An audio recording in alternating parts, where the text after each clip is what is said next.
सोमवती अमावस्या का महत्व क्या है? सोमवती अमावस्या का लाभ क्या है? हम शंकर की कैसे आराधना कर सकते हैं? हम शंकर को कैसे प्राप्त कर सकते हैं?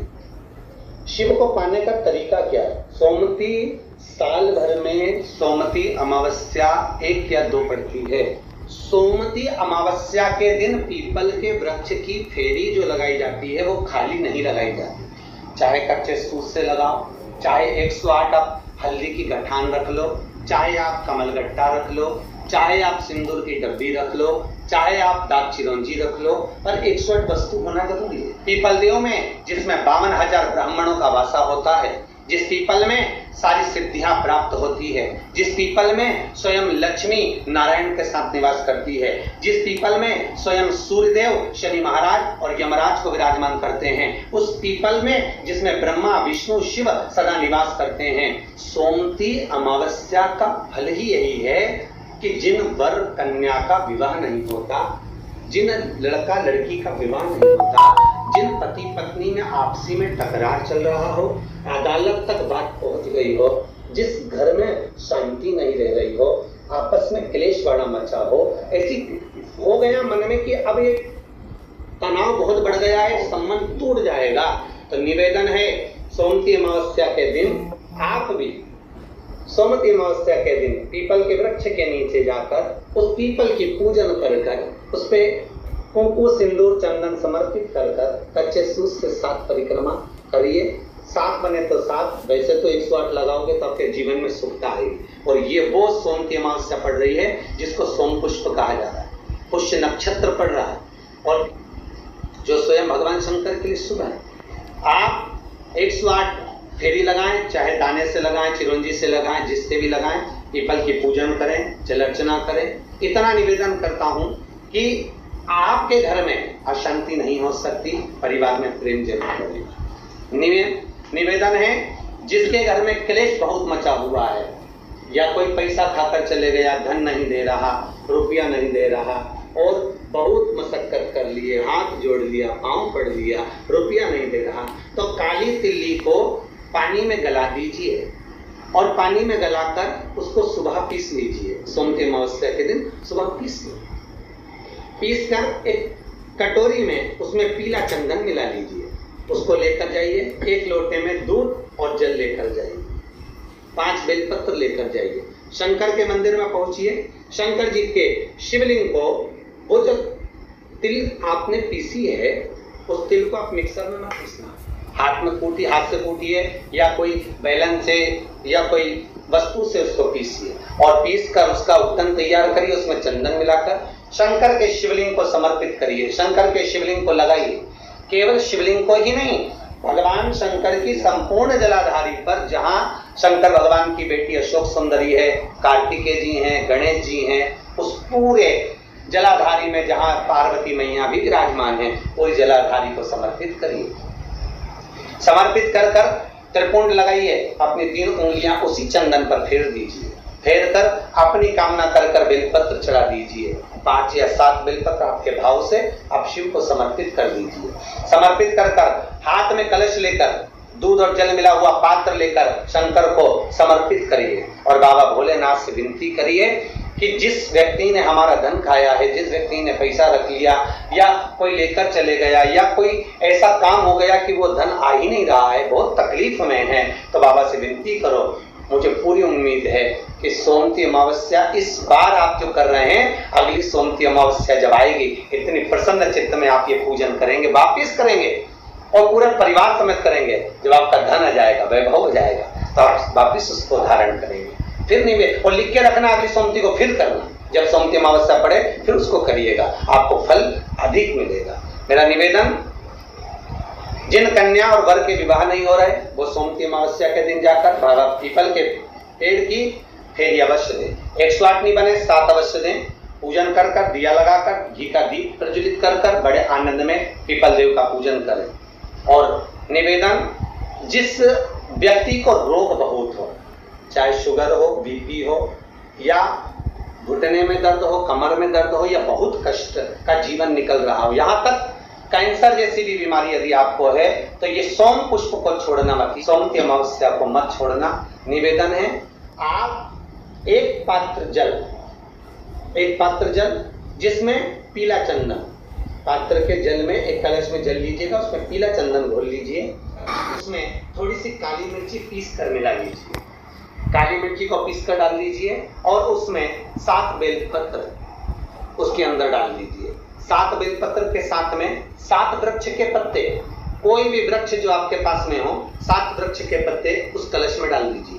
घर से निकलते समय पूरे घर का भ्रमण करते हुए जिस व्यक्ति को रोग बहुत है उस व्यक्ति का स्पर्श कराते हुए वो जल शंकर भगवान के ऊपर समर्पित कर थोड़ा सा जल बचाकर, पत्तियां सब शिव जी को चढ़ाकर थोड़ा सा जल बचाकर शंकर की देहली पर चढ़ा दीजिए, शंकर की चौखट पर, भगवान शंकर के शिवलिंग की चौखट पर समर्पित करें। शिवलिंग की चौखट पर समर्पित कर उसी जल जो आपने देहली पर चढ़ाया है उसी जल का भाग थोड़ा सा कटोरी में 1 चम्मच के बराबर लेकर आइए। जो व्यक्ति बीमार है उसके शरीर पर उसको छींटा दीजिए, 3 बार छींटा देना है, सुबह, दोपहर और शाम। उसके बाद में बाबा विश्वनाथ से प्रार्थना करिए, शाम के समय घर के बाहर एक घी का दिया अवश्य लगाइए।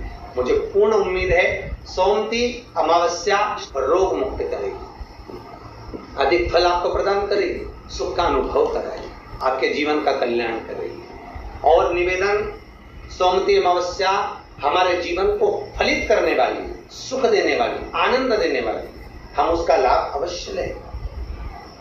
जो बच्चे पढ़ने में कमजोर है या कोई विद्या के लिए किसी एग्जाम में बैठ रहे हैं, गवर्नमेंट के एग्जाम में बैठ रहे हैं और बच्चे उस एग्जाम में पास नहीं हो पा रहे हैं या निकल नहीं पा रहे हैं, या कोई टीचिंग के लिए, बैंकिंग के लिए आप अप्लाई कर रहे हो, नहीं हो रहा है, निवेदन है सोमती अमावस्या कल पड़ रही है, 2 स्वस्तिक आपको बनाना है।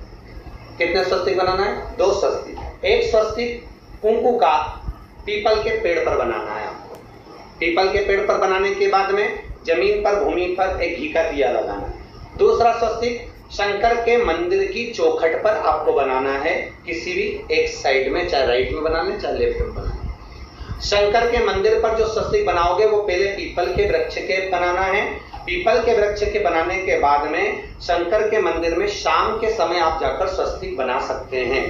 दोपहर से लेकर शाम तक कभी भी स्वस्तिक बनाएं और एक घी का दिया वहां रखा है। बस इतना याद रखना, पीपल के पेड़ के नीचे जो स्वस्तिक बनाओगे वहां जो घी का दिया लगेगा उसमें गोल बत्ती लगेगी, फूल बत्ती लगेगी। शिव मंदिर की चौखट पर जो दिया लगाओगे उसमें 2 बत्ती लगेगी, लंबी वाली, लंबी बत्ती 2 लगेगी घी की।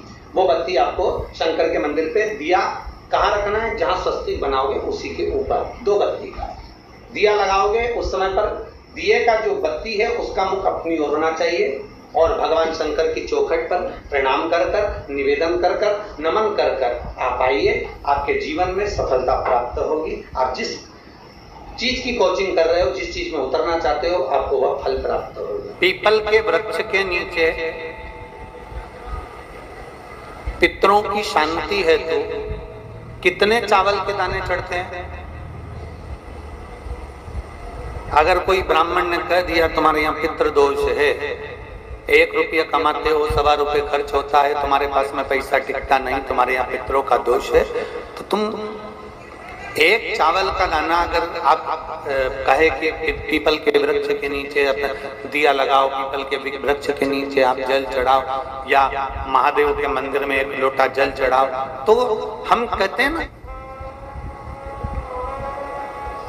बेलपत्री का वृक्ष, सुन लेना, पीपल का वृक्ष, बेलपत्र का वृक्ष, आंवले का वृक्ष, बट का वृक्ष या फिर शंकर का, जम के बोलो शिवालय।